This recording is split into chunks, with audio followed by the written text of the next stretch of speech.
Hey,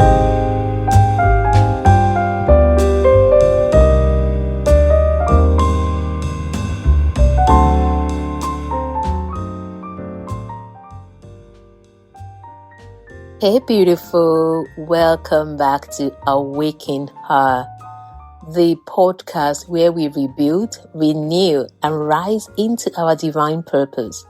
I'm your host, Aji Michael. Before we dive into today's talk, how are you doing? I hope your week has been filled with little joys or lots of joys, and of course, amazing wins. Also, do you know that we meet for prayers every first Wednesday of the month? Now, it's such a powerful time together, and the next one is the 1st of October. So, mark your calendar and head over to hislady.org for all the details. I would love to see you there. Now, let's get into today's talk. I was chatting with two of my besties, my soul sisters, recently. I've told them that I was going to record this as the podcast episode because it was a really good conversation. Now, we were laughing, of course, reflecting and sharing the "this is me" kind of statements. You know, the ones where you say things like, "Oh no, I don't do that," or "I could never wear that," or "That's just who I am." Now, after the conversation, and I started reflecting on some of the things some of the ones that I spoke out about, and some that I silently just thought about. Now, something dropped in my spirit.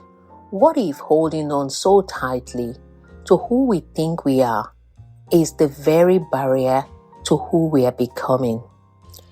Yeah, that seems so mouthful, but let me explain. Let me share this story with you.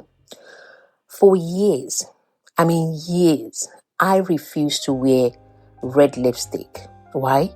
Because I thought it would make my lips look too full. And also, growing up, I often hear my, big aunties and all of that, when they see a woman with a red lipstick, automatically they just feel that maybe that woman is kind of promiscuous. So there are two things for me there. One, I felt that wasn't me because it would make me look awful. And two, I didn't want to be termed or be perceived as being promiscuous, right? So I told myself this story over and over until it became a kind of rule I lived by. Then, my younger sister, of course, when she started, she's a cosmetologist now, but when she started practicing makeup, of course, we were the guinea pigs, right? And she would just say, "Oh, auntie, try this one, try it looks good on you," right? Then, we'll have my photo shoot, and at first, of course, it felt awkward. But after a few weeks, girl, let me tell you, red lipstick is now my go-to. It makes me feel bold, vibrant, and powerful. Now, that one shift taught me something. Transformation is not about changing who you are. It's about evolving. Now, here's the thing. The stories we tell ourselves, especially the ones we have repeated for years, eventually become beliefs.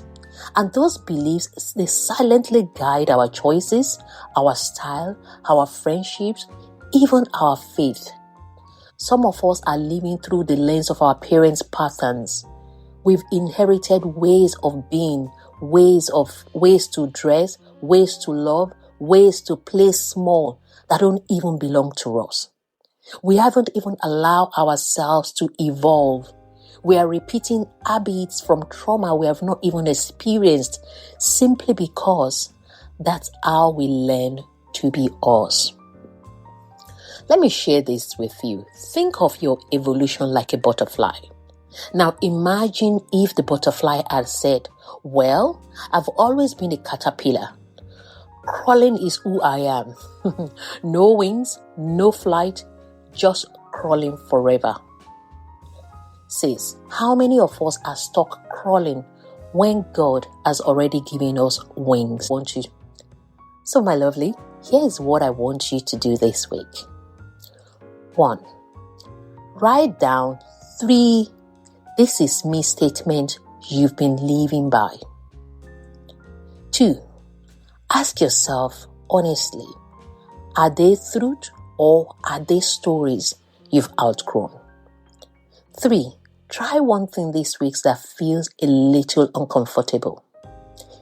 It can be a style, a conversation, a prayer, just one thing. You know why? Because, well, discomfort is the soil where transformation grows.